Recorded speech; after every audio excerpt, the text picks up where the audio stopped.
stim as a treatment for migraine. There are lots of different treatments for migraine. I'm sure you've either heard about some of them before, or some of them are going to come up, and I will mention a few of the others in passing. But I'm concentrating on this specific type of stim for this specific problem. And there's loads of places we could go, and I'm not trying to explain about the device. The device is going to come up in conversation later, though I'm happy to talk about the parameters on it.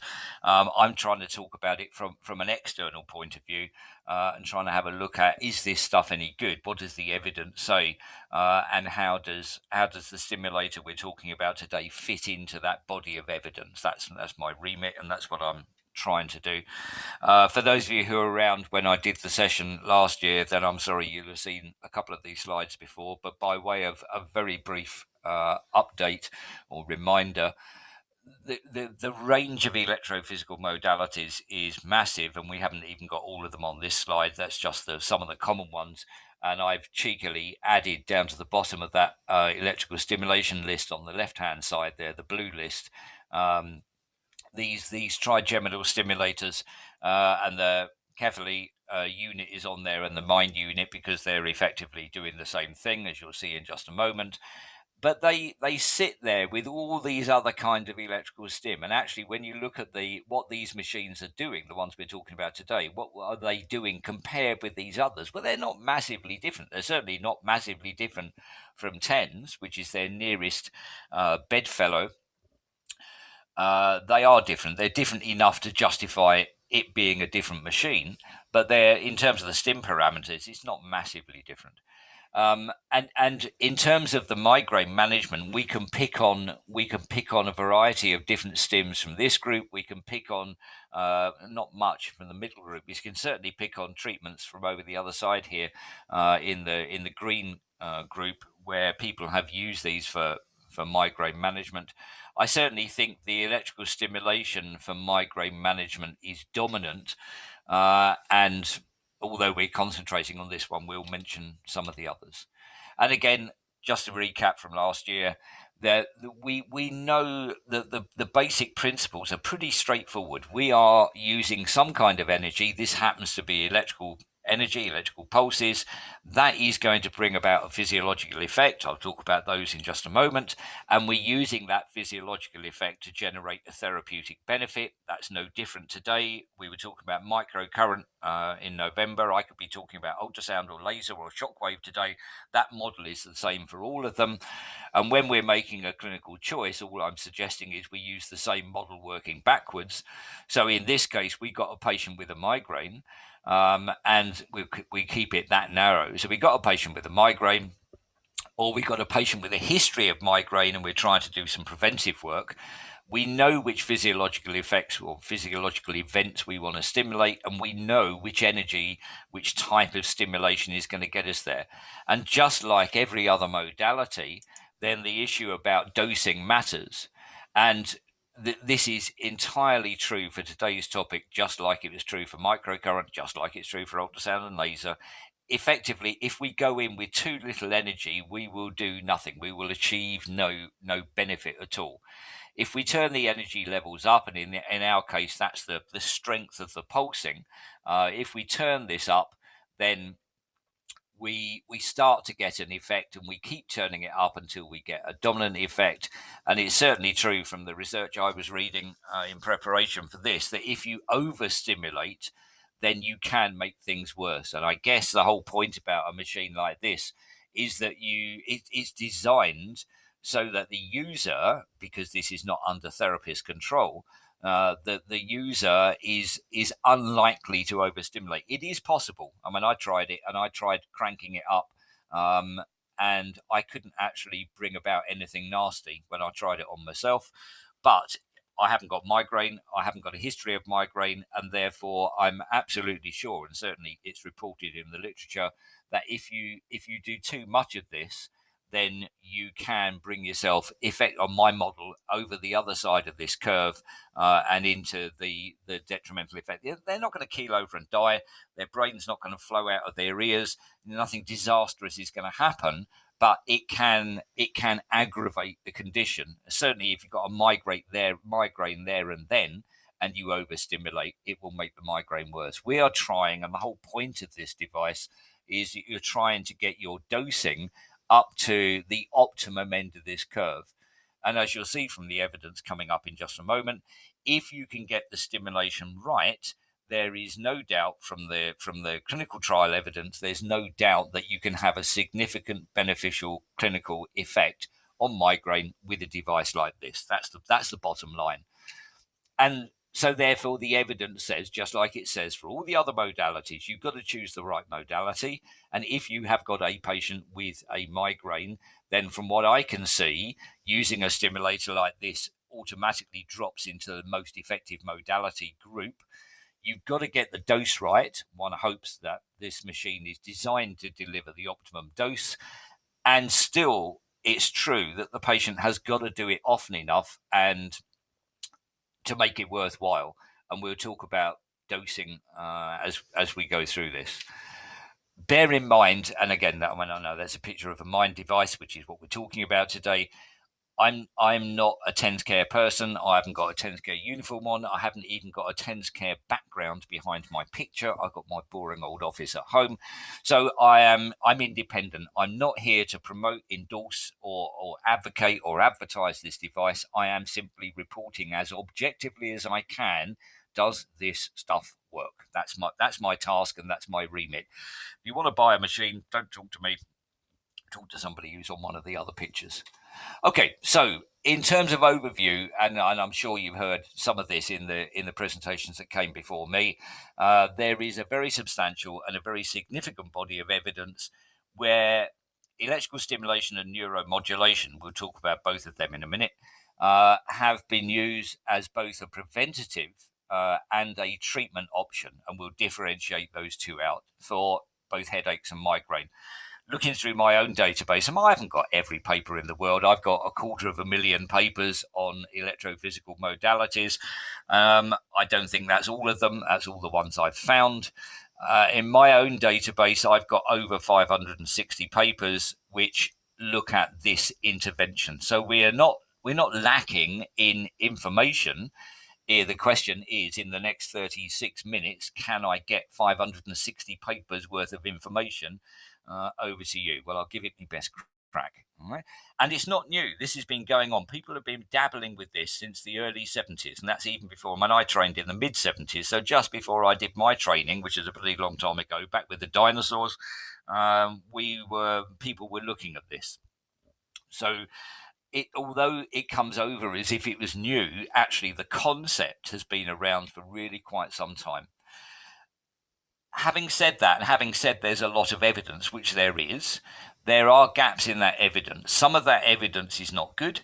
Some of it, in terms of quality of the trials, some of them are really quite dubious, and I'll try and leave those out, not because I'm cherry picking, but there's no point telling you about dubious research. We can all find that.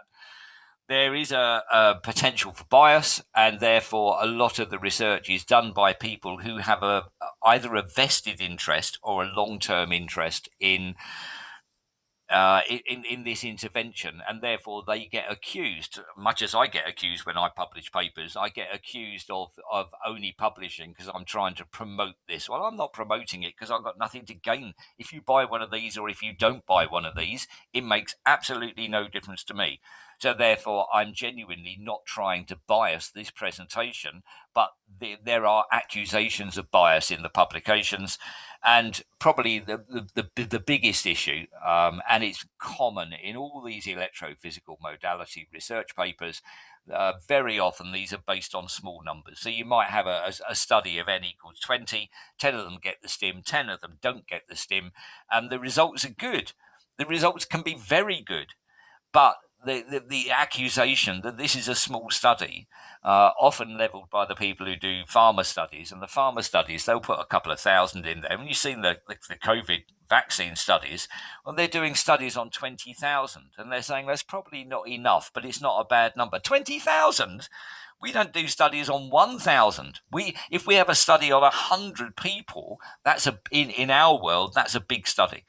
And a lot of the studies that I've got, and you will have access to, I'm sure, a lot of those studies are based on small samples. That, in my view, is just the nature of the beast. This is not big line research. The funding is not there to do studies on 500 people, but be aware that these accusations, these three accusations, are often levelled, and that third one is probably the dominant one. But that, all of that aside, I think objectively there is evidence of effect, and there is evidence of benefit. And as you'll see in a minute, the benefits we're able to achieve, or is achievable, with this stimulation, are significant. And from the patient's perspective, it makes a big enough difference to make it worth doing. So clinically significant evidence is the effect big enough for the patient to notice the difference? If I reduce your pain, I don't know, let's leave migraine alone. Let's look at low back pain. If you've got a low back pain that's scoring 8 out of 10 on the VAS scale, I can reduce your back pain from an 8 to a 7.5, and statistically, that is a significant reduction in your pain. If you were a patient with an 8 out of 10 back pain and I reduced it to a 7.5 out of 10 back pain, you would not notice the difference. So I can prove something being statistically significant. That's not the same as clinically significant. And in pain research, we're talking about a change on a VAS scale. We would talk about a change of dropping an 8 out of 10 to a 6 out of 10, so a 2-point drop on the scale. That is clinically significant. The patient will genuinely notice the difference. So what I'm saying here is, and the evidence we're just about to look at, there's evidence of benefit, there's evidence of effect, and I think the effect sizes which are being demonstrated are big enough for the patient to say, that is a real effect. I like that effect. I'm noticing that effect. It's not just a quirk of the numbers. It's real. That's my reading of the bottom line. So the principles of neuromodulation, and I can spend all day on this, and we haven't got all day. The neuromodulation, by definition, and this is a definition which is quite widely used from 2015, neuromodulation, an intervention that can be a drug or a procedure. This counts as a procedure that potentiates or inhibits the transmission of a nerve impulse, but is not the means of transmission itself. That sounds a bit clunky. All I'm pointing out here is there are lots of ways of modulating, changing behavior in neurological systems. This is one of them. So some people argue, and some people rationalize that which site you target. Are you targeting the peripheral nerve? Are you targeting the cord? Are you targeting directly in the brain? Is one part of a neuromodulation classification, and is it invasive or non-invasive is the other part. So therefore, pretty obviously, there are a load of things that we're not talking about this morning which will count as neuromodulation. What we're talking about, this stuff, is one type of neuromodulation, and there's nothing wrong with that. It just means there's a lot of others there. So we're talking about neuromodulation, yes. There are a load of others that are used, so transcranial magnetics or microcurrent or electrical stimulation elsewhere, not directly on the forehead. They will all fall in this neuromodulation group. So I'm arguing here, fairly obviously, it's not rocket science, is it, that we are stimulating a peripheral nerve. That's our site. We're not going for the spinal cord. We're not going for the brain, even though you're sticking that on your head. We're not trying to stimulate the brain. It's a peripheral nerve stimulation system. It's non-invasive. You don't have to drill a hole in order to make that work. So therefore, fairly obviously, it's a peripheral nerve, non-invasive. And as I said already, and we'll go through it works at both a preventive and a treatment level. So there's our pathway, neuromodulation, loads of things in there. Neurostim is one of them. Neurostim, you can stimulate the cord, the nerve, or the cortex. We're going for the nerve, and we're going non-invasive. So there's our pathway. That's our particular subset of neuromodulation that today's stuff talks about. And if you said to me, okay, well, we want to talk, Tim, stop. We want to talk about using magnetic fields to invasively drill a hole and put a magnetic field straight into the spinal cord, that would also count as neuromodulation. Or doing cranial electrical stim, where we're deliberately trying to stimulate the brain directly, is also neuromodulation. We are looking at one particular version of one particular type of neuromodulation. So migraine is a problem. I'm pretty sure whoever's gone before me, and I'm sorry I wasn't in on that, but whoever's gone before me, I'm sure, has already identified this. But from a non-company perspective, the migraine is certainly the most common primary headache disorder, as in just more than just getting a headache when you watch too much telly. About 10% of the global population are affected by migraine one way or another. That actually is a blinking great proportion. There are not many. If you look at something big like, I don't know, rheumatoid arthritis, which is quite big, you might get 3% of a global population. So it's a 10% of the global population is a blinking big number. And it's also argued that neurologically, in terms of neuro disorders, it's certainly one of the most prevalent of all the neuro disorders. And particularly for women in an age group of 15 to 50, 15-49 age group, Moiset identifies it is the most frequent cause of disability. So this is not a Mickey Mouse disorder. This is not a sort of yeah. It's only going to affect two people in the whole of the UK in a decade. This is prevalent. All right. There are a lot of pharma treatments, and a lot of those, the efficacy of those and the safety of those has both been questioned. I'm not going into that today. All I'm saying is the existing pharma, even by the people who promote the pharma options, is questionable. And some patients can't take those drugs. Some patients, because they're contraindicated, there's lots of contraindications to the pharma drugs.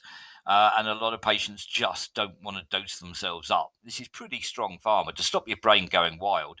It's pretty strong pharma. And a lot of patients try it and back off. And a lot of patients simply can't try it because the contraindication list is pretty heavy. Pathophysiologically, and again, I'm not going to try and explain the pathophysiology of migraine with 25 minutes to go, but effectively, the problem is you've got an abnormal processing of sensory stimuli. Right, you've got hyperexcitability, and you've got sensitization, and you've got central pain. You've got a right old mix in there. So, what would be a normal sensory experience to you and me can in this patient group can become a stimulus that sets off a migraine. It's a normal stimulus, but for them, it sets off a migraine. That's what the abnormal processing bit is. The hyperexcitability, sensitization is all part of the same story. But it's not just a peripheral nerve problem. We're using a peripheral nerve solution, I'll explain, but it's not a peripheral nerve problem. It's certainly got central problems, central brain CNS pathways. So therefore, there is a demand for a non-pharma-based treatment option, and that demand, I'm not reporting it from a TENS care point of view.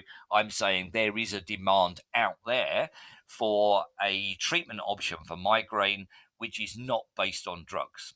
No problem. The external nerve stimulation we're talking about today is one of those solutions. There are plenty of others, and the Moiset review, which we're just going to look at, includes a lot of analysis of the other options. The Kefali machine, however you care to pronounce it, I say it's Kefali. You might call it Kefali, or I'm sure there's loads of other things. It's Belgian. There's probably a Belgian pronunciation for it as well.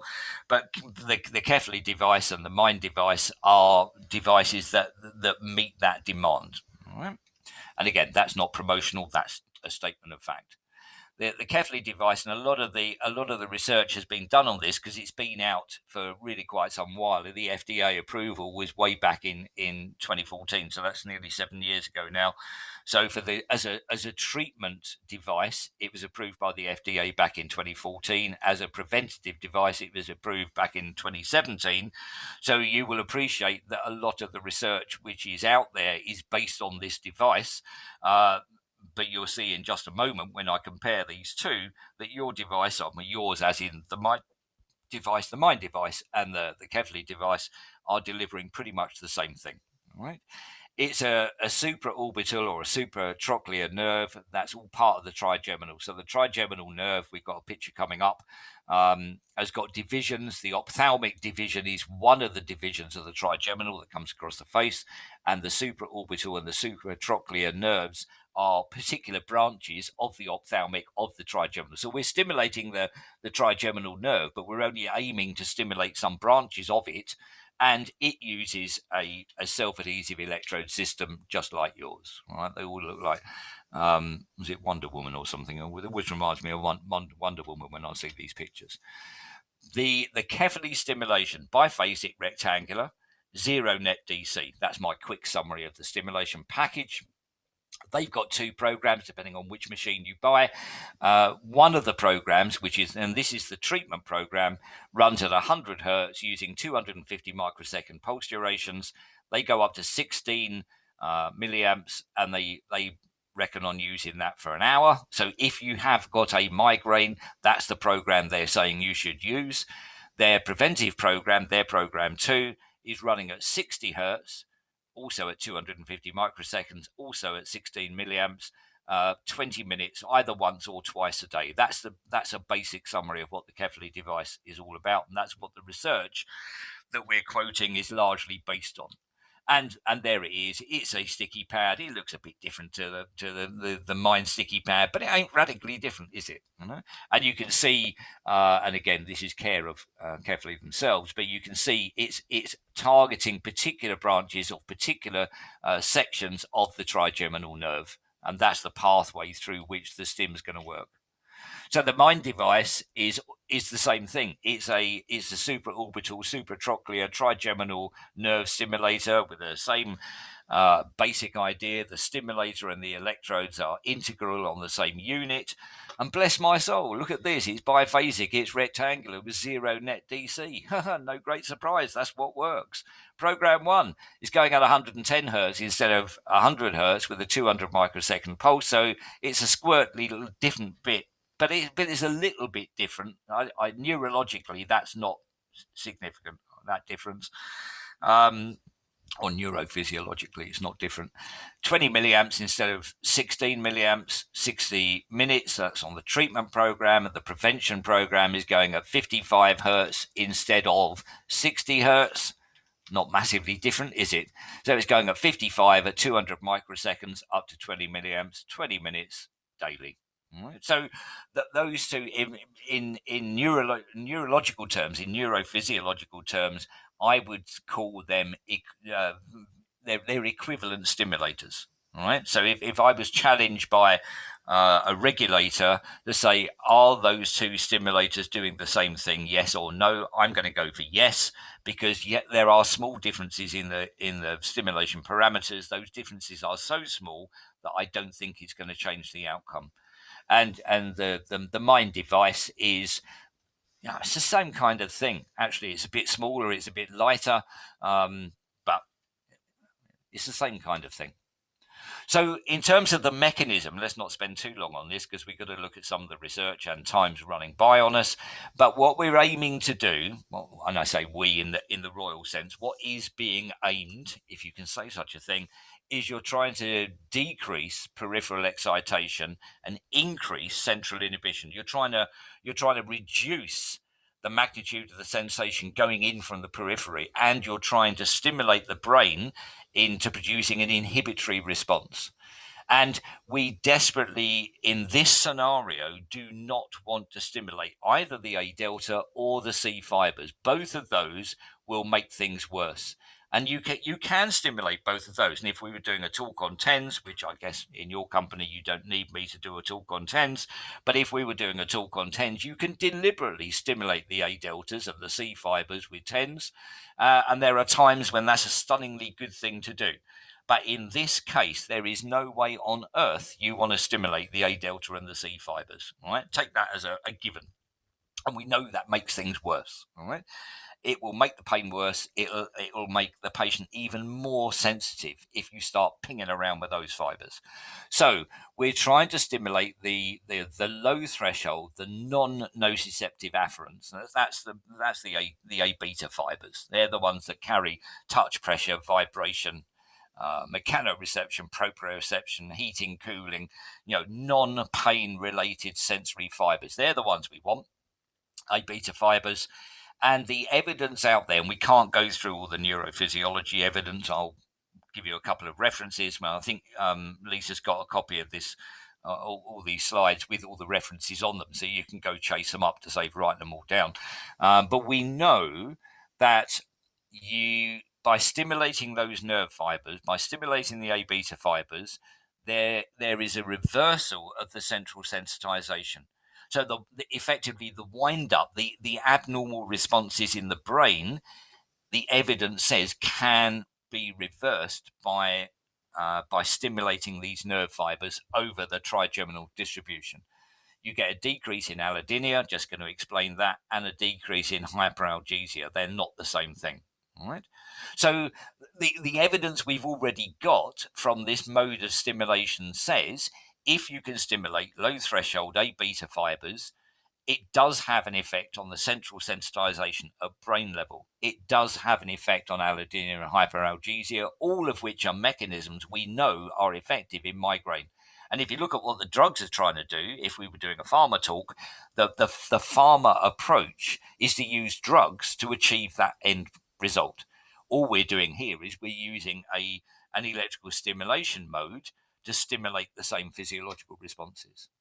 So these patients, as a broad group, and this is an amazingly difficult thing to paint a picture on one slide of what these patients have got, but they do have a decreased sensory and pain thresholds. That means that if I touch a particular part of their skin, say on the middle of their forehead, for argument's sake, it will take less of a touch. It will take less of a pressure to stimulate responses. Right? So their thresholds are decreased. They're more sensitive, and we've got evidence for that. So the particular division of the trigeminal nerve we're talking about here covers the distribution of the typical migraine pattern, which is why people are stimulating here. But there are stimulation options which go for occipital. There are stimulation options that go for stimulating down the arm or on the vagus nerve on the neck. This is only one of the stimulation options, but it's a damn logical one because the distribution of a migraine pain follows this trigeminal nerve distribution, and this stimulator is targeting exactly that distribution. So there's a very strong logic as well as an evidence base. So we don't want to stimulate, I've already said this, but you don't want to stimulate the C and the A deltas.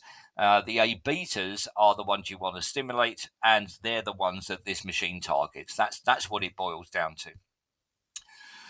We know, and I've mentioned these already, I'm just padding it out a bit here. We know you can get a reversal of the central sensitization. All right? The central sensitization means that the responses of the central nervous system to a normally innocent sensation is now going to generate a big response. So me touching my head here is just generating a slight sensation of touch. And in a patient with central sensitization, just touching that skin there might be enough to fire up a big cerebral response. That's all central sensitization means. And we know that stimulation of these A beta fibers can reverse that central sensitization. That's a good thing. Allodynia is a pain due to a stimulus that normally doesn't provoke pain. So if I apply pressure to my head and I'm just thinking to myself, okay, that's pressure, Tim. Right? If I had allodynia, I do the same pressure and I don't perceive that as a pressure, I perceive that as being painful. And there's a load of testing we do in the lab where we measure how much pressure before it becomes pain, how much heat before it becomes pain, how much cold before it becomes pain. That's all a measure of allodynia. We know that this stimulation decreases allodynia. So if you as an individual perceive pressure as being painful, not pressure, the use of this treatment will reduce your tendency to perceive that as a pain. And hyperalgesia, people mix these two up. But hyperalgesia is increased sensitivity to feeling pain and an extreme response to pain. So instead of just saying, oh my God, that hurts, you're now having a bigger reaction to that. So not only have you got allodynia, an innocent stimulation is actually perceived as painful, that's allodynia. Hyperalgesia means that when you get a painful stimulation, you react in a bigger way to it, a hypersensitivity, if you like. All right? So this stimulation, without doing any more on the neuro, this stimulation effectively normalizes both the central and the peripheral components of this migraine pain. And we know the stimulation that these A beta fibers like. And if you want the detail, and I would encourage you, if you want to read around any of this, the Lauritsen 2019 paper is really quite a neat paper. You have to work at it, but it's a good paper for taking you through the depth of this story, which I'm not going to get through today.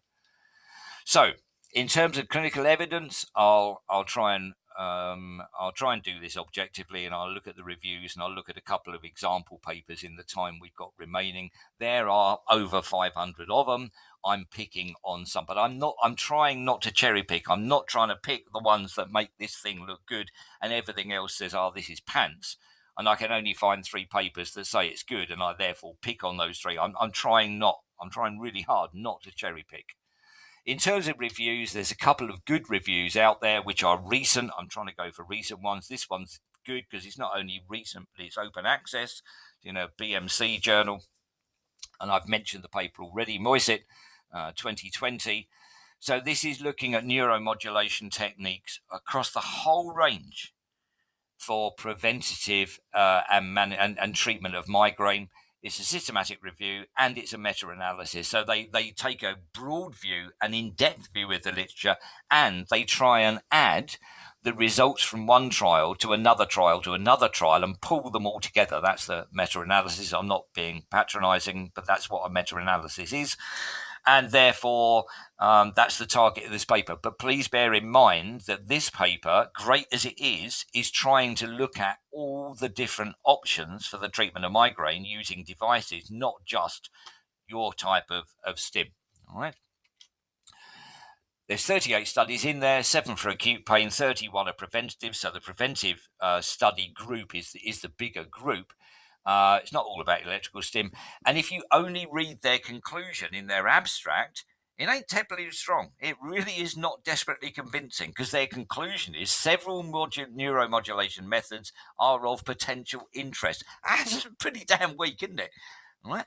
But that's taking into account occipital nerve stim, your kind of supraorbital nerve stim, percutaneous, drill a hole and stick an electrode in kind of stim, high-frequency magnetic stim, vagus nerve stim, cathodal stim, sticking electrodes down the arm stim. So if you take all of those, the conclusion is that it's got some interesting bits in there. But you're only delivering one of those things. In terms of this device is only delivering one of those things. So if you only look at the supraorbital stim, the equivalent of this, there are 2 studies, but one is moderate, which is actually quite good, and one is very high quality. And on these forest plots, basically, their meta-analysis comes up with a conclusion that says if the results fall to the left-hand side of that central line, the stimulation is better than sham.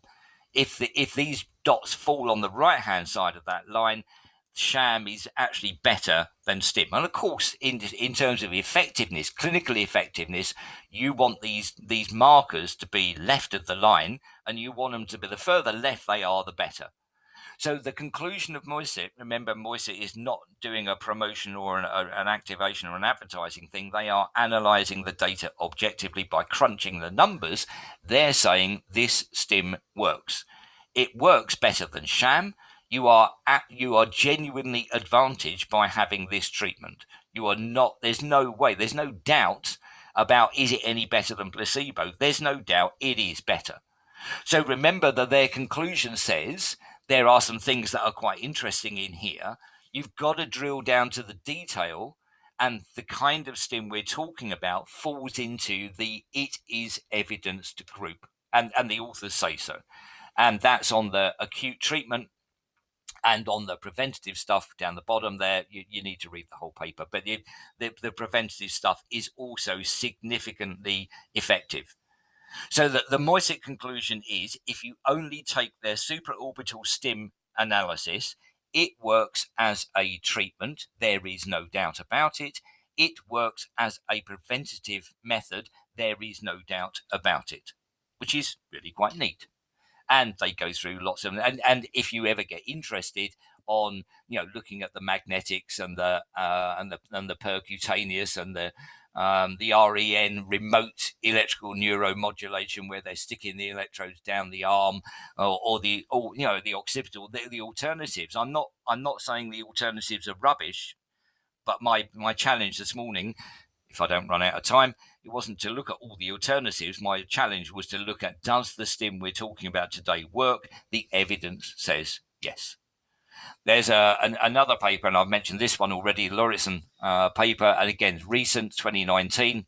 And they go through a narrative review. A narrative review is different. A systematic review goes through a particular process. A meta-analysis crunches numbers from multiple trials. This is a narrative review. A narrative review takes you through the story. It's just a longer version of what I'm doing for you. And they're saying effectively what they're calling E10s in their language. I think that's a rubbish name, but never mind. They're calling it E10s. They're saying it's safe, it's effective, and it's approved by the regulators. And that's the comment I made earlier about resulting in the normalization of dysfunctional peripheral and central systems. They are saying the evidence for that is sound. It's not just made up stuff. It's real. And the Lauritsen paper is a good paper to go through if you want to get into more detail than I've given you. All right. There are others, and I'll run through these pretty quickly. Teo 2018 review looking at the kind of electrical nerve stim, TENS kind of stim for migraine, meta-analysis, and at the end of the day, they come up with the conclusion there's a significant reduction in how many days a month you get headaches for a migraine patient that's serious. There's a significant reduction in how much pharma you need, how much medication you need to manage those headaches. The responder rate is good. The satisfaction level is high. And if you compare all of those outcomes against sham stim, there is no doubt that the real stim is genuinely better. And you can crunch all those numbers and have a look for yourself. There's no doubt about it. So you get fewer headaches a month. You take less medication. Most patients respond. Most patients are satisfied. And it's genuinely better than sham. And we can go through loads of those papers. That's a bit older. This one, Schwett and Vargas from 2015, coming up with the same kind of conclusion. All I'm saying is that if you take the reviews where people have looked at tens of different paper, tens as in the number 10, not tens as in the stimulation, they are all saying that the supraorbital nerve stim is an effective thing to do for both the treatment of a migraine when it's there and the prevention of a migraine when you're trying to deal with the background problem. Okay, so let's look at a couple of examples just in the last few minutes here. So these are examples of preventive studies using this kind of stim, not normally with your device because your device is only being launched today and therefore you can't have an RCT before you launch the device, but the Kefli and other devices. But you're using it to try and deal with the background problem. This is a study by Dano. Again, these are all recent studies. I can give you a 1976 study if you want, but a 1976 study is not going to convince you as much as a 2019 study. So the Dano study from 2019, looking at this as in a group of patients, looking at safety and prevention evaluation. In other words, is it safe? Does it work? 4-week baseline. So 100 patients here, they all have a 4-week baseline. Nobody does anything for 4 weeks. And you just track their normal background behavior. And then they start doing the stim and they measure their primary outcome is how many migraine days. How many days a month do you get a migraine? That's their primary outcome. And there's a significant reduction in that number. So a patient getting this stim out of the 100 has fewer migraine days per month. So therefore, it's having a preventive function. Only 3 people out of the 100 dropped out. That's a pretty low rate. The compliance rate was high. 90% compliance is blinking good. They also had, these were secondary outcomes, fewer migraine attacks and a lower level of migraine medication. So if you're in the prevention group of this trial, you can reasonably expect to have less days a month where you get migraines. The number of migraines is not the same thing as the number of days. The number of migraines you get is smaller and you take less medication. The chances are you're going to find it acceptable because a 90% compliance means you're going to find it acceptable. And the chance of it doing anything nasty to you is pretty close to zero. Right. And we've got lots of trials like that. This is another one from 2019, Burley et al. In a relevant journal, as it happens. 58 patients with chronic migraine. They recruited 80, only 58 of them got through the recruitment process. Similar kind of idea, 1 month baseline. They were asked to do this stim once a day for 20 minutes for 3 months using a device that we could predict they were going to use. And they measured the frequency. How many headache days do you get? 16% down. How much medication do you take? 30% down. That's really quite useful stuff. And therefore, if I was a migraine kind of person, which I touch wood, bless I'm not, and you could offer me a low-cost, non-pharma based treatment option that reduces, it doesn't cure it, it reduces how many days a month I have a problem. It reduces how much pharma I have to take to manage that problem. That's what a device like this is offering. That's the preventive stuff. And that's only 2 papers out of a lot. Down to the last couple of minutes. Treatment studies. Well, lots of treatment studies. I've picked on a couple. You've got the references. You can go look them up. Check the detail, make sure I'm not telling porcupines here. This is Chu from 2019, double-blind placebo, so neither the investigator nor the patient knew which treatment they were getting. Some of them got a real treatment, some of them got placebo. This was a treatment delivered for acute pain. So you've actually got a migraine going on. It is there. And you're using this now not as a prevention, you're using this as a treatment for the migraine when it's happening. 160 patients get in that trial. And how much reduction in pain within the hour was their primary outcome. That was their number one thing that they were looking for. And there was a significant reduction in pain for the treatment group compared with the sham group. Remember, the assessor didn't know who was in which group. The patients didn't know who was in which group, and it worked. I gather somebody's been talking about different kinds of headaches, so you'll be aware of this. But there are 2 types of migraine: migraine with aura and migraine without aura. It worked for both of those groups, but the patients who are the without aura group actually got the better results. If you want to be picky and do a subgroup analysis. And therefore, if you were a migraine patient, I would look at it like this. If you were a migraine patient, would you rather have this stim or not? And if I was a migraine patient, I'm pretty damn sure I know which group I want to be in.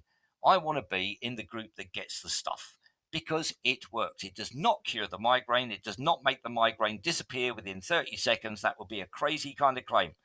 But it significantly reduces the badness of the migraine. And that effect is still there 24 hours later. The benefit is still there. I know which group I want to be in. And it ain't the sham group. I'll give you a clue. Okay, quick one. Migraine. I put this out actually before I was even involved with this device. I put this one out on my Twitter feed a little while ago, last year sometime. Hockadeck randomized controlled trial, and they're using this kind of device in A&E for patients who are brought in, either come into A&E or brought into A&E with a stonking great migraine. It's bad enough to take them to A&E. Right, 20 minutes, and unusually it's actually done with a different device, which is another variation on the Kevli device. Pain was measured at the end of the 20. They do 20-minute stim. They measure the pain at the end of that 20 minutes, and they measure it a couple of hours later. and they're talking about pain change as being their primary outcome, which is no great surprise if you've got a migraine. The treatment group were dropping their pain by 65 points, and the sham group was, so imagine we've got a pain scale of 100, you're dropping the pain scale by 65 points. It's not dropping to 65, it's dropping by 65 points. On average in the STIM group, it's only dropping 9 points in the sham group. I know which one I want to be in. It ain't the sham group. And their device, not surprisingly, is pretty damn similar to your device, which is pretty damn similar to the Kefli device. All right, 20 minutes, 50 hertz, 125 microseconds. You know, if you're in the sham group, your pain's going to drop from 73 to 63-ish. If you're in the treatment group, your pain's going to drop from 73 to 7. Big debate in my mind as to which group I want to be in. I think I've just made a choice. And that's nothing to do with promotion or advertising or endorsement. That is fact.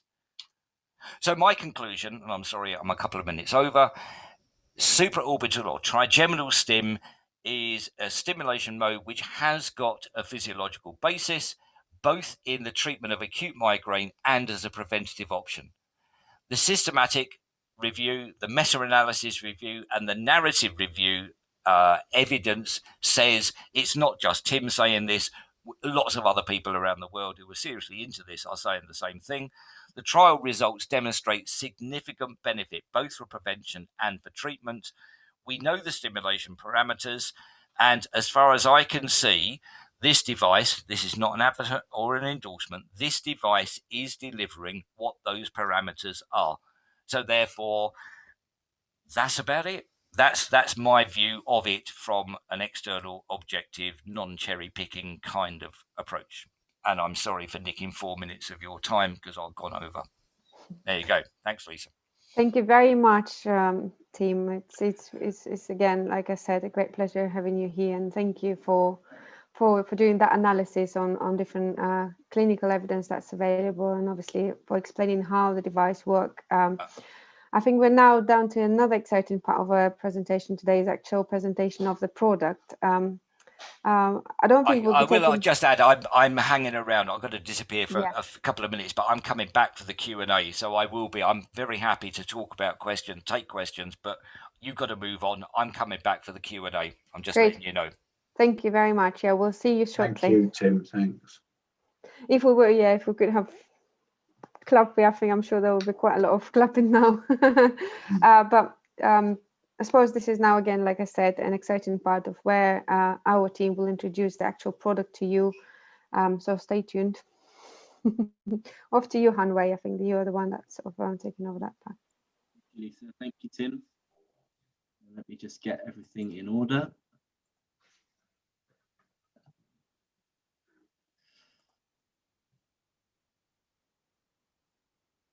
Right, so yeah, you've already heard from me once today. I'm going to talk to you again. I hope you don't get bored of my voice. I'm Hanwei. I am the product development manager at TensCare. I'm part of the new product development team that are here today as well. Basically, our role in the company is, from a commercial aspect, try and identify opportunities for the company. But our primary focus is identifying problems that we can solve for our customers, patients, and users. When we develop products, we put the customer at the kind of forefront of what we're doing, and the Mynd product that we've developed is no different. We're going to start off with a couple of videos to introduce the Mynd product, and then we'll show you what you get with the product and what's in the box. So let me just get that video set up.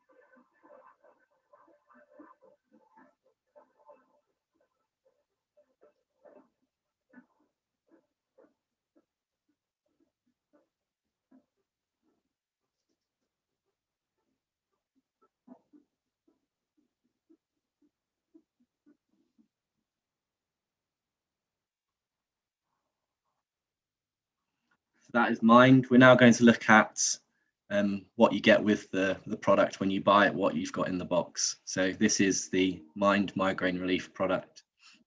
And as you can see, when we open the box, we've got here a travel case, the Mynd manual, which details how to use the product, 3 gel pads, and then we've also got an individual gel pad manual, which details exactly how you apply the gel pads to the device.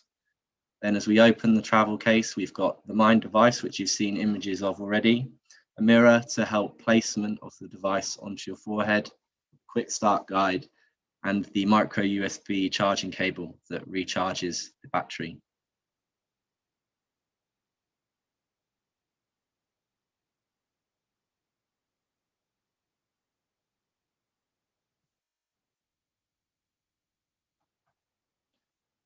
And I'm going to change back to my presentation now. So yeah, the purpose of today, and we want to talk to you in a bit more detail. Sorry, is my presentation? Just try this again. It was showing, Hanwei. It's flashing up on mine.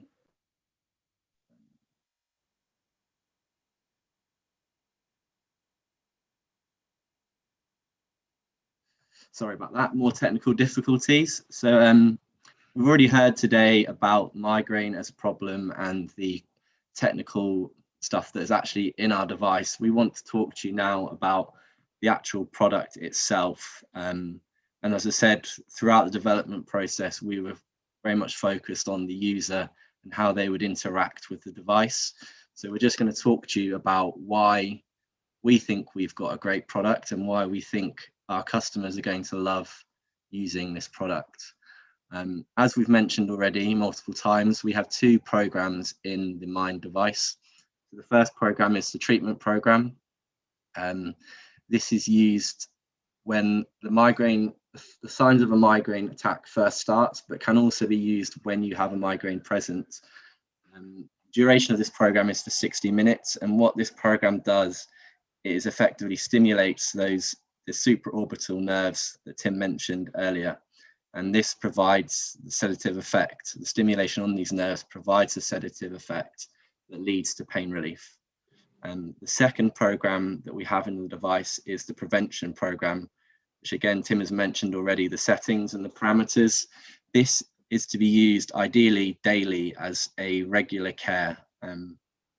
Basically, the evidence suggests that if we use this program regularly, we can not only reduce the frequency of migraine attacks, but also the intensity of these.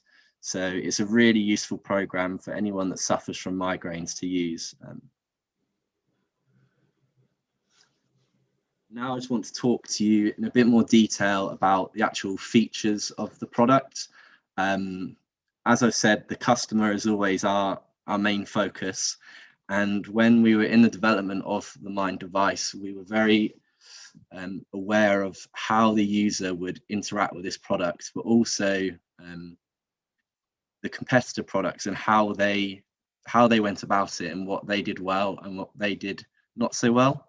And Karina will touch on the competitors a bit more later.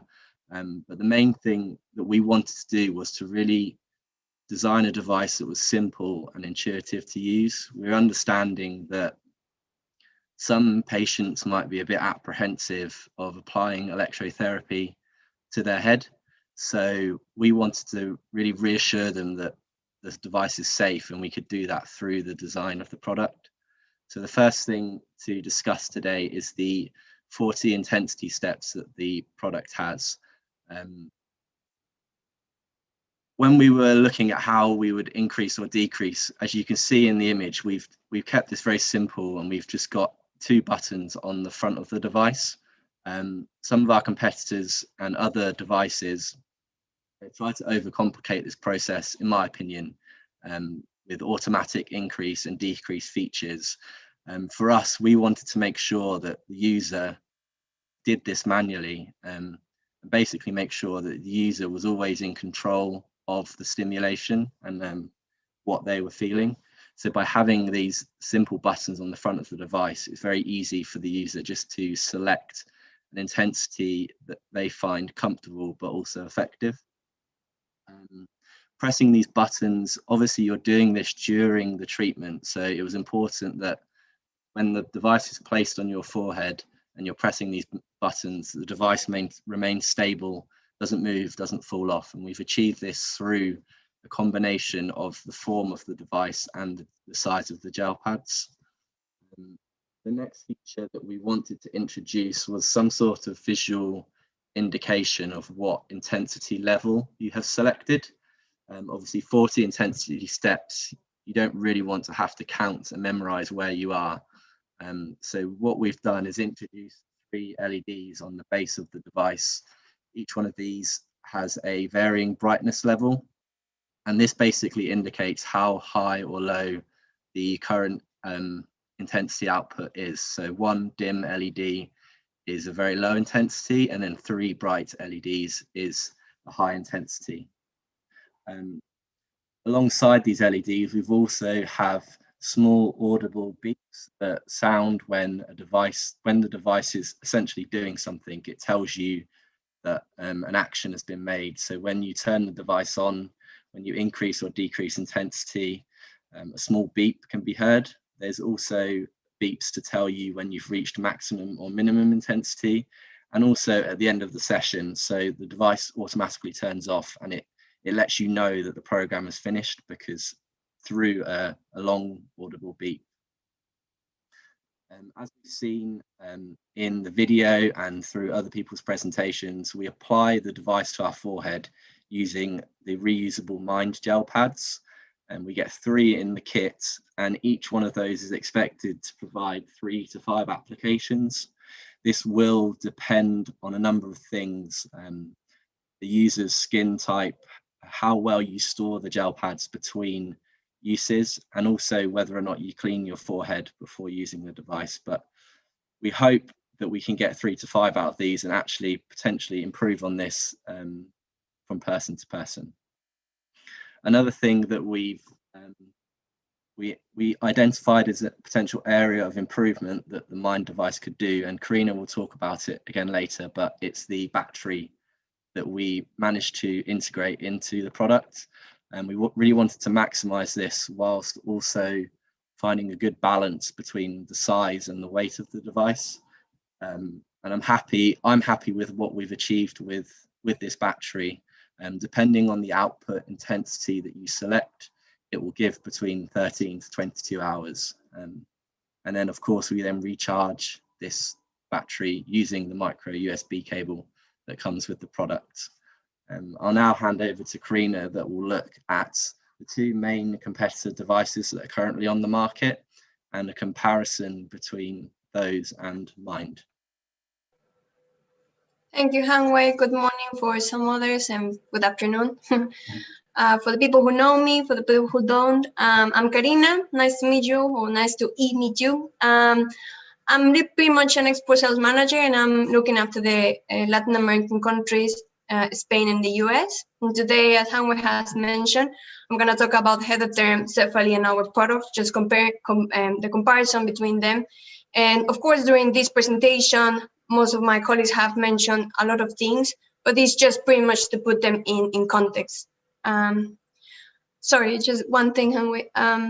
As you can see here on the Heatherterm, actually is very similar to ours in terms of the shape and the Cephaly as well. The main difference between the Heatherterm and the Cephaly is that, for the purposes, we're going to call it Cephaly. I know that probably can be Cephaly, but for the purpose of this presentation, we're going to use the word Cephaly. Cephaly actually use a magnet mechanism, which on the electropad that you place on your forehead, you attach the machine and it's detachable, where Heatherterm and Mynd actually is pretty much stick directly to the forehead. Next one, please. Pretty much on the programs we have mentioned, Mynd has 2 programs, which is the preventive and the treatment. The difference between Heatherterm, they only have 1 program, and the time of the programs, Cephaly and Mynd, we have the same. Heatherterm is only 20 minutes. The main difference as well is the reusable gel pads that the devices include. Heatherterm includes as well as us 3 gel pads, where Cephaly only includes 1. We have travel case. Of course, it's quite handy to have it where you can use the machine wherever you are when you have this type of situations with the migraine. Of course, the mirror is as well another feature that we saw that has the term and is quite handy as well to use. Cephaly doesn't have it. As Hanwei has mentioned, of course, our device has rechargeable batteries. Heather is very important to mention. This device is disposable after the time that the battery life lasts and is over. Pretty much the machine is disposable. It's not possible for using it again. Where Cephaly and Mynd pretty much is a device that is for future uses as well. If we compare it with Heather lasts around 7 hours. Cephaly is between 5 to 10 hours. And ours, as Hanwei mentioned before, we feel very proud that we have developed a machine that we can have a battery usage of 22 hours at the 50% of output. This is a combination between the programs. However, the lowest amount that can last is pretty much 13 hours of a full capacity of usage. The charge time between Cephaly and ours is slightly less hours. It's between 2 and 2.5 hours. We do have the LED indicators, as Hanwei has mentioned. Heather has as well. Cephaly doesn't. The audio feedback is something that the 3 machines they have. I think is very useful, of course, for some people that they pretty much don't have the mirror perhaps, or the situation they are facing. So it's just easier as well to have the LED indicator to go, and it's easier to see it. You will see it as well with my colleague Connor, who will demonstrate in a few moments. Well, the amplitude pretty much refers to the length and the width of the waves, and a combination between, the strength fault that is a combination between the pulse width and the amplitude.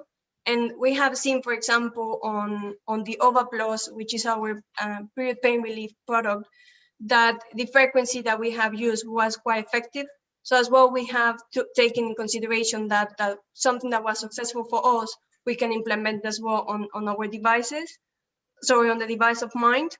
It is very important to mention that the frequency that we have used is pretty much focused on similar to the OVA Plus, but as well, we have noticed that a smaller pulse width, it will actually have a better and a comfortable sensation for the patient.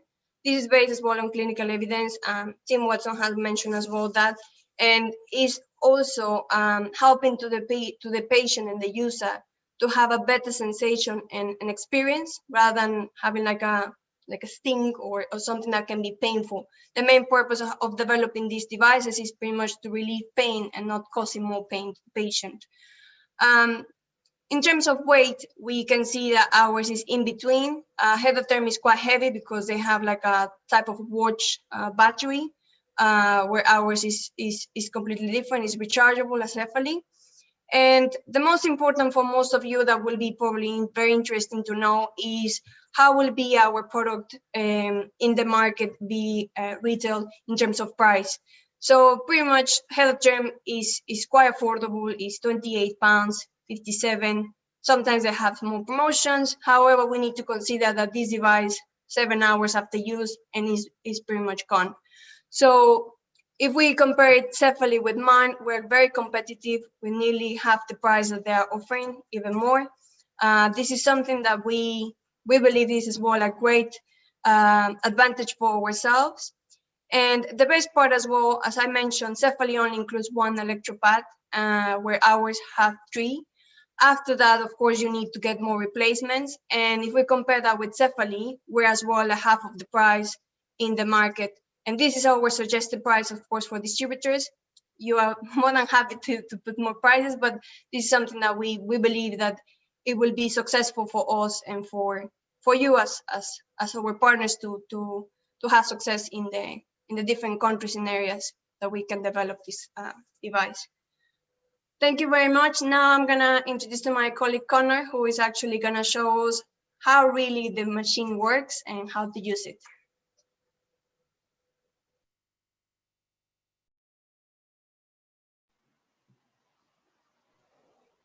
Hey, yeah, good afternoon, everybody.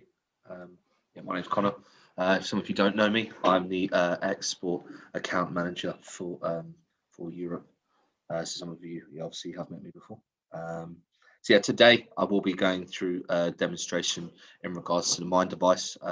If anybody can or cannot hear or see me, just please put it into the Q&A or chat. I'm sure we can sort that out ASAP. But let's get started, shall we? Okay. So I'm just going to briefly go through the contents kit again, might as well, just to give you an idea just in the flesh as to sort of, I guess, the size as well as what it looks like. So you've got your Mind kit there, as you can see. And then when we pop it open straight away, you get your Mind device just here. And then just on the back here, you can see these are the metallic electrodes that will send the pulses from the unit to your forehead. And next you have the quick start guide. Very, very useful. Have your mirror in there as well when you cannot. Sorry, Connor, to interrupt you. Can you remove your background so we can really see the device? Sorry about that. Yeah. Sec. Cool.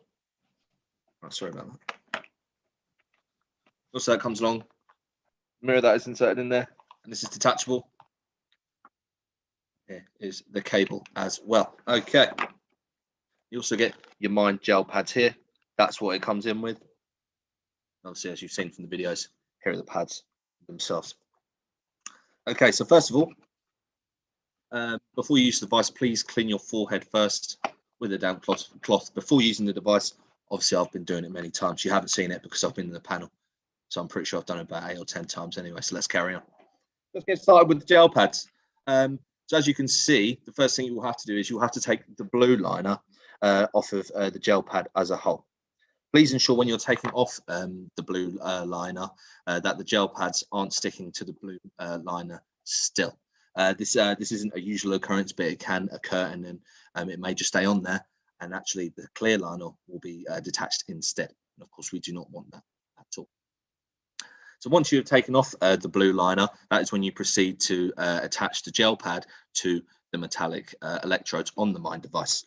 I've sort of done a bit of a Blue Peter Styles thing here, so I've actually got one that I've made just before. So this is what it will look like. You've taken off the blue liner and you've successfully attached the gel pads to the electrodes. So I'm just going to show you here. Once you've done that, simply take off the liner as so, and we attach to the forehead, roughly about 1 centimeters from your eyebrows there. So everything looks firm, looks good. Once everything is attached, then we can proceed with the treatment itself.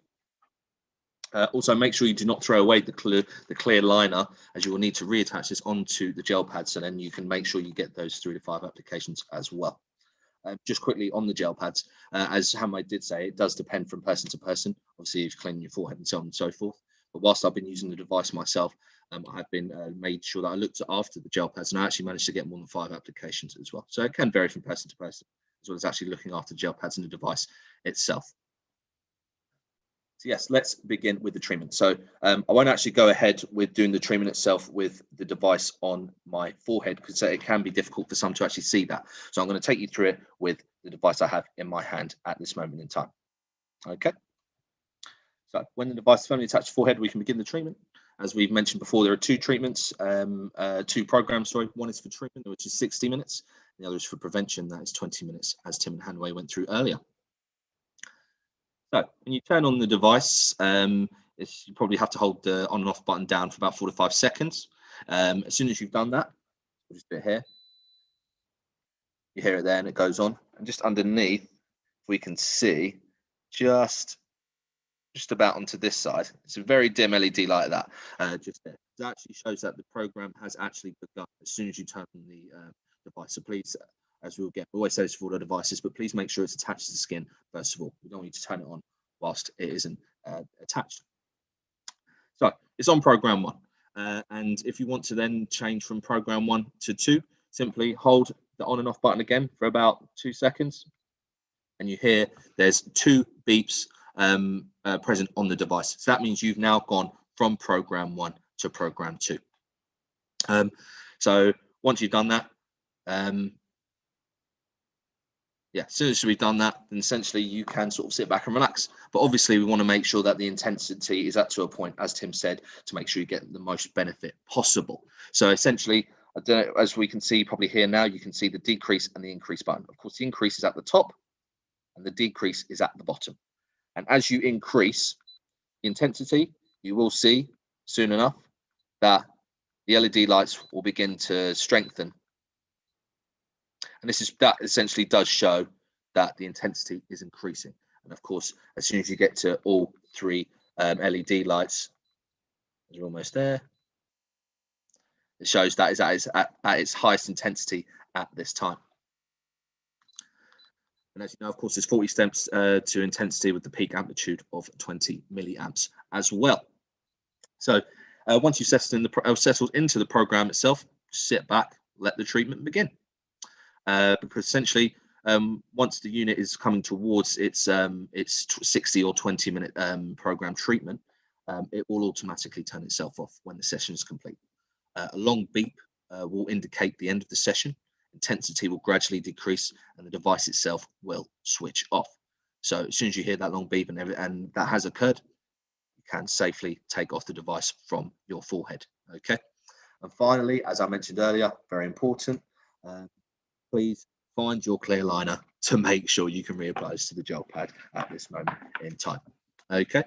So in regards to everything, I'll tell you what, let's just take it off, stick it on the liner, which I definitely haven't lost. Easy as that. We're back on there, straight back in the travel case, and off we go. So in relation to the rest of the demonstration, that is it. And thank you very much for your time. And I believe I'll bring it back to Lisa and we will do some Q&A for you as well. Great. Thank you very much, Connor. Give me just 1 minute. I will invite everybody back to this room so we can see and hear each other. And we can start our Q&A session. And I can see there are already quite a few questions in our chat. We will answer all of them. Just bear with us. And Connor, thank you very much.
I have a few more people to invite to the room.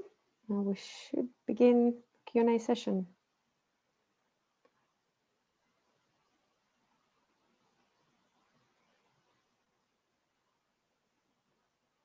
If you just check, if you want to ask a question, just check that your microphone is not muted so we can hear you. And yeah, I think it's just a few more people.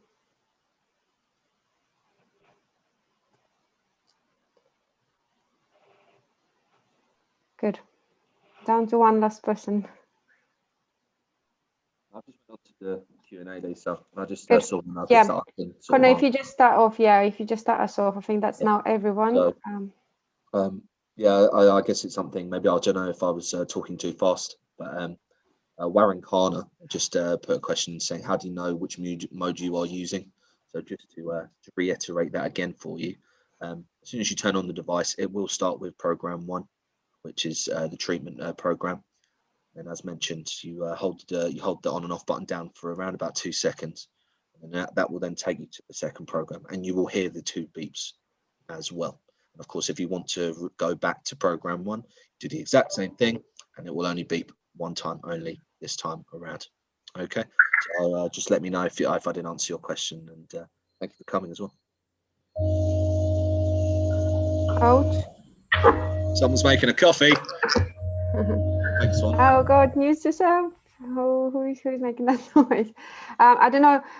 Tim, do you see the questions? Because there are quite a few addressed to yourself in the Q&A chat at the bottom of the screen. Do you want me to read them, or do you want them?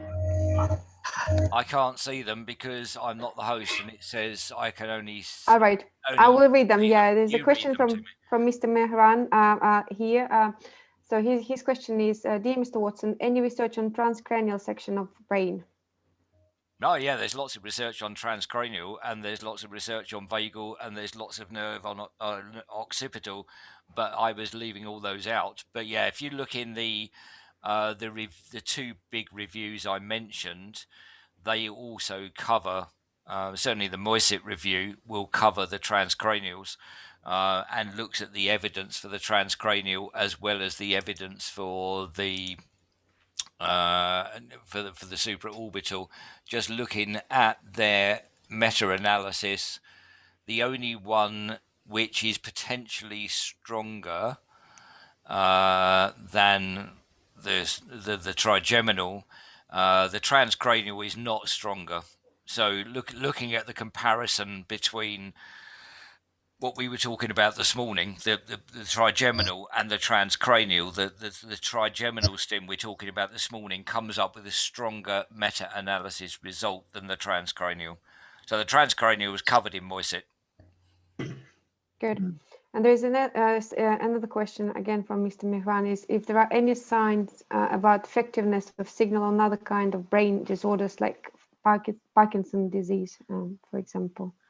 Not with this stimulator. There are plenty of studies which have been done on using cranial stimulation for Parkinson's, for multiple sclerosis, for post-stroke, for a whole range of neuro disorders, but nobody that I know of has ever tried to use this kind of stimulator for those kind of problems. So you can do transcranial. You can do transcranial microcurrent type of stim. You can do transcranial magnetics.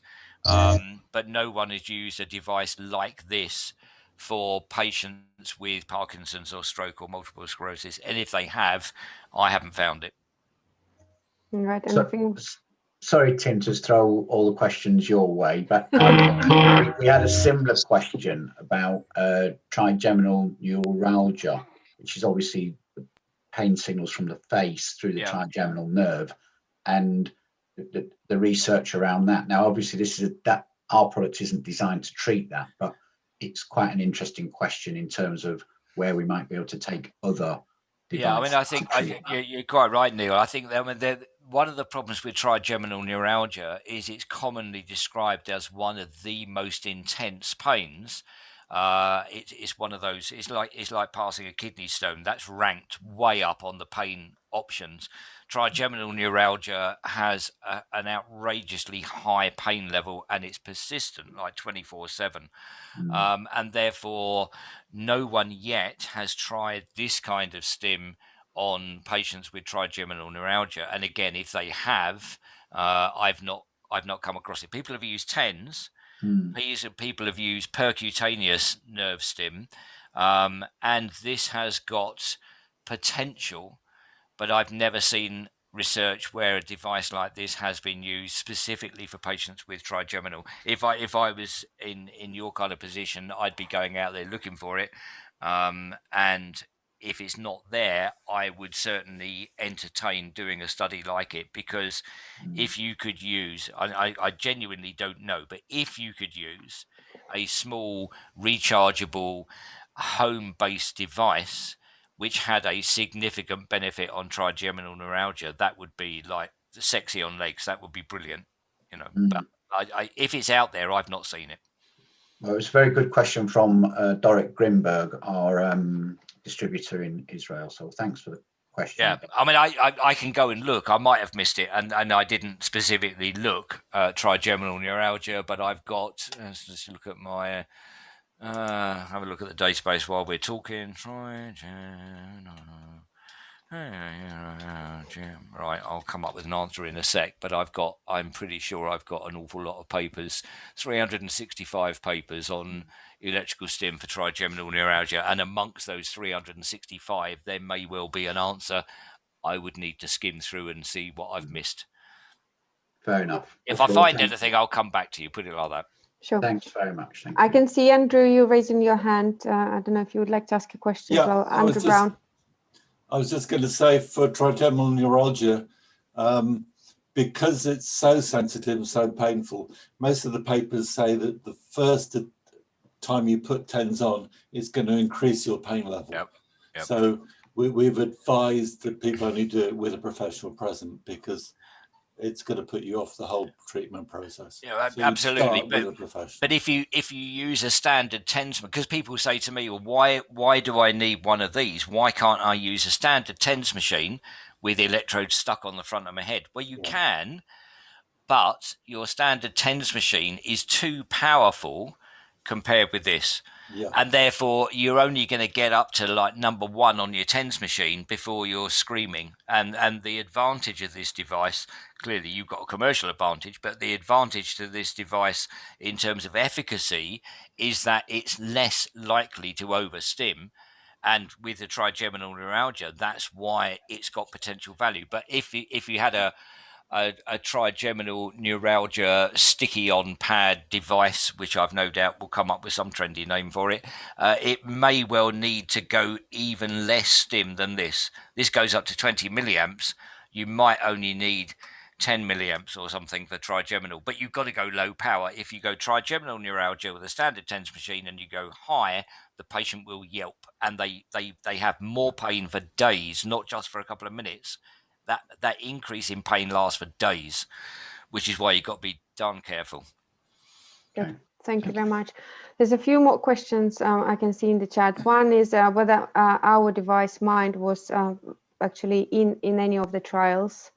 Andrew, No. can you maybe just sort of answer that? Sorry, I just missed the question. If our Mynd device has been in a trial? No. It hasn't been, but like, I mean, I probably will just answer, and team, if you can sort of maybe support me on that. Our device hasn't been in the trial. It's just launching right now. We haven't actually, it has been produced very recently, but we know that from the evidence that team also shared, that the parameters that we use in our device have been tested in other clinical trials. So therefore we're saying that actually ours is as effective as whatever else has been already tested. Yeah, I think it comes down to a dosage issue. So if I had a new ultrasound machine, I don't have to have had a specific clinical trial with my ultrasound machine. The question becomes, does my ultrasound machine deliver the same dose as the machines used in the trial? And if they are dose equivalent, then there's no quibble. And therefore, if the Mynd device delivers the same stimulation parameters as the evidence device, then they are taken as being equivalent. But there's certainly no trial with the Mynd device yet. It's too new. Doesn't mean to say we can't do one. It just means there isn't one yet. Yeah. I guess the answer from our dealer's point of view is that we've tried it on a lot of users already, haven't we? So there's a lot of evidence that it's performing well. Yeah. And just to continue from Andrew and Tim, I've already had a few distributors who have place some orders for the Mynd. Not of course just to get the sales going, but also to really get some feedback in terms of how everyday people are benefiting from the machine and so on and so forth. So it's not all just business for us, as most of you know. We want to educate them. Obviously, we want to improve people's quality lives at the end of the day. But for some of you who are in my region, but I'll also pass on to some of our other account managers, any feedback I do get, of course, we will share with you guys. Yep, good, thank you. And then there's two more questions that I can see. With wide involvement of nerves, is there any kind of side effects reported? There are side effects reported in the literature that I was reviewing there. The side effect incidence rate, I mean, how many people per 1,000 are coming up with side effects, it's stunningly low. every side effect which is reported, and they're discussed in those review articles, has been temporary, short-lived and minor. In other words, even if you get this wrong, and even if you're unlucky to be one of the people who gets a side effect, some people can't tolerate it because they find the stimulation irritating, and there's nothing you can do about that.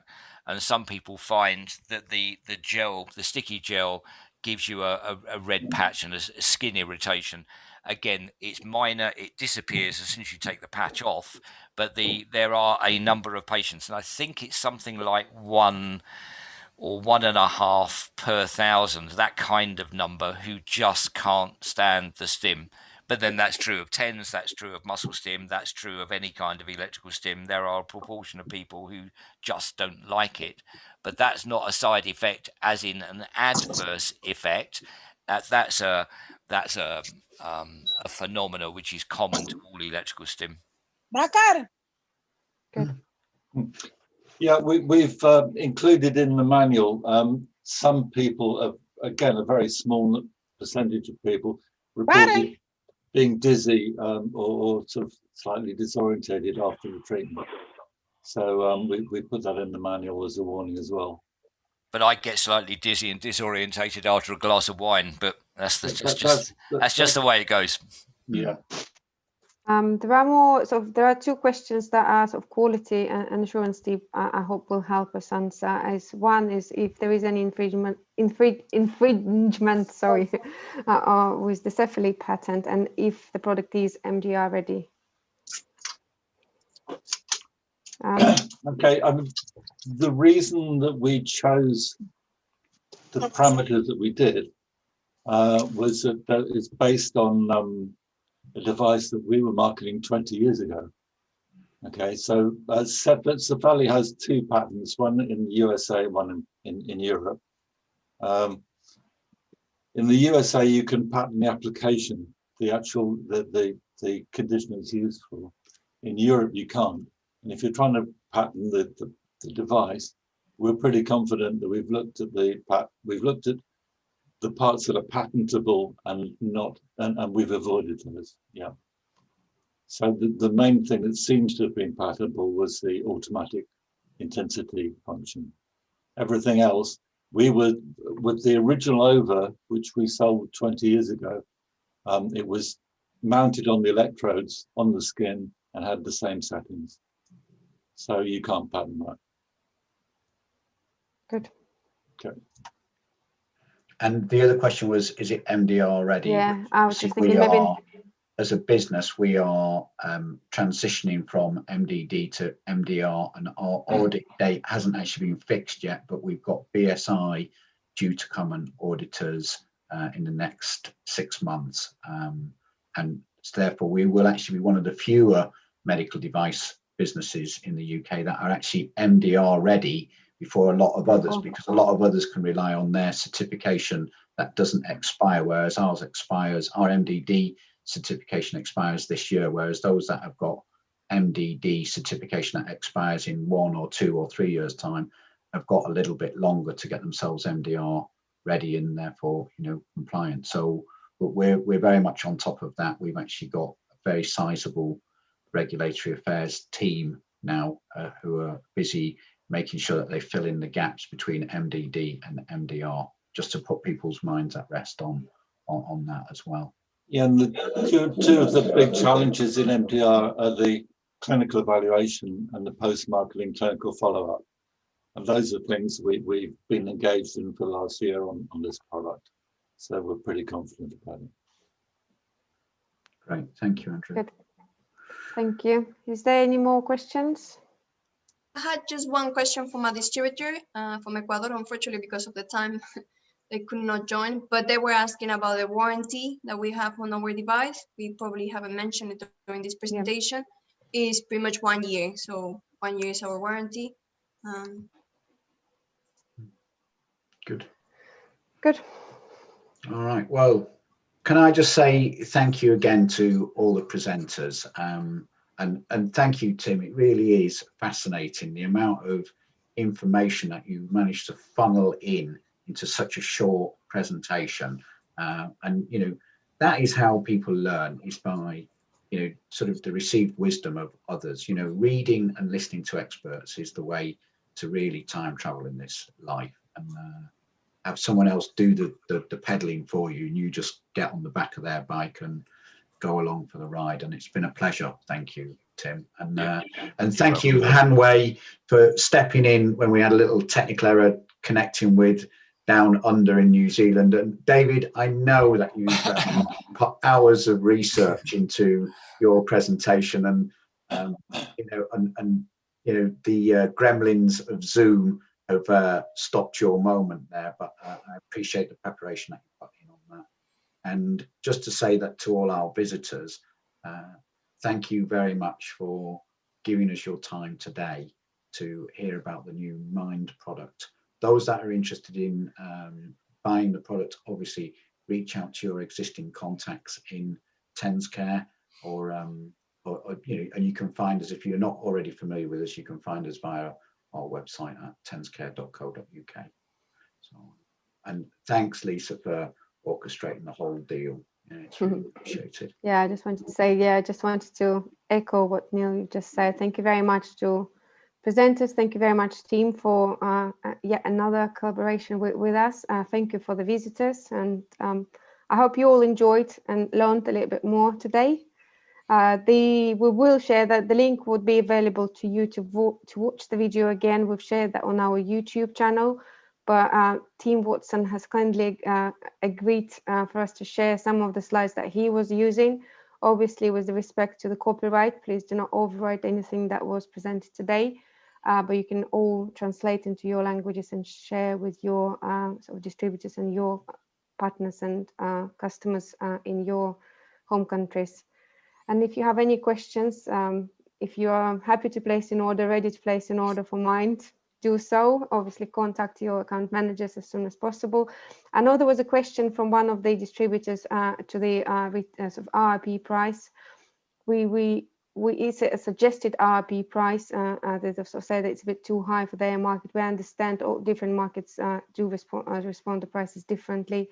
So you do obviously have a chance to sort of play a little bit with that price. It's a suggested RRP price. This is the price that we will be selling in Europe, in the UK as well. Thank you very much. And we are planning to do a few more product trainings in a similar format to this one. If you have any suggestions on how we can improve or what will work for you, obviously do share that again with the account managers, with myself, with Neil. We'll try to make it as informative, as educational as possible next time. Thank you. Thanks, Lisa. Thank you. And everyone have a lovely day. And can I just use this as an opportunity to wish a very happy new year to our colleagues Doris and Kojin, who are now based in China. Do celebrate that to its fullest and have a really lovely break. Thank you, Nisa. Yeah, Hankei Fat Choi. Yeah. Yeah, good. Right. Okay, I'll catch up with you, some of you guys, soon. Sorry, just Jason, you've raised your hand. Do you want to say something, or is it a bye? Our Jason has raised a hand. I'm not sure whether it's a thank you or bye. I think he was probably saying yeah. I was just waving goodbye. All right. Okay. See you guys. Thank you. Thank Take you, everyone. care. Bye-bye. Bye. Thank you. See you later. Thank you. See you guys.